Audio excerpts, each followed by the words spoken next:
Hi guys. So summer అంటేనే ఊరగాయలు, ఊరగాయలు అంటే summer. So మా అత్త ఈసారి టమోటా మునక్కాయ ఊరగాయ చేసింది గాయ్స్. ఎమ్మీగా ఉన్నది.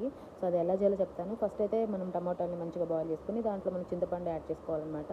చింతపండు కొంచెం ఎక్కువగానే యాడ్ చేసుకొని బాగా మగ్గ పెట్టుకోవాలి. సో అది మగ్గిన తర్వాత దాంట్లో ఇంట్లో పట్టించిన ఎండుమిర్చి పౌడర్ అనమాట, అది వేసుకోవాలి. ఎంత అంటే మనం ఎంత స్పైస్ తింటాం అంత వేసుకోవాలి. సో మేము కొంచెం ఎక్కువ తింటాం కాబట్టి కొంచెం ఎక్కువ వేసింది మా అత్త. సో ఆ మిర్చి పౌడర్ ఇంట్లో పట్టించింది అనమాట.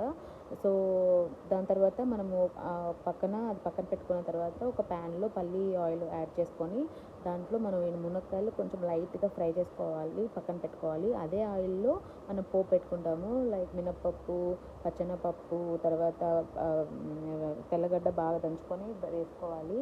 దాని తర్వాత ఎండుమిర్చి, కరివేపాకు కూడా వేసుకొని బాగా గోల్డెన్ కలర్లో రావాలన్నమాట తెల్లగడ్డ. సో వచ్చిన తర్వాత అది కొంచెం ఆఫ్ చేసుకొని పక్కన పెట్టుకొని ఈలోపు మనము బాగా రుబ్బుకోవాలన్నమాట దాన్ని మెత్తగా. ఈ లాస్ట్లో మనం ఇంగువ యాడ్ చేసుకొని ఆ పోపు దాంట్లో వేసేసుకొని బాగా మిక్స్ చేసుకోవాలి. ఈ పొడి ఉంది కదా, సో లాస్ట్లో అనమాట ఊరగాయలు వేయడానికి ఆవపిండి లాగా. సో పక్కన పెట్టుకుంది మా అత్త.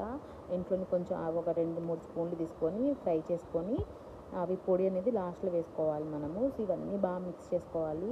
టేస్ట్ అయితే చాలా చాలా బాగుంటుంది గైస్. మా ఇంట్లో ఇది చాలా ఇష్టము. సో ఈసారి మీకు ప్లెయిన్ టమోటా పచ్చడి చూపిస్తాను. బాయ్.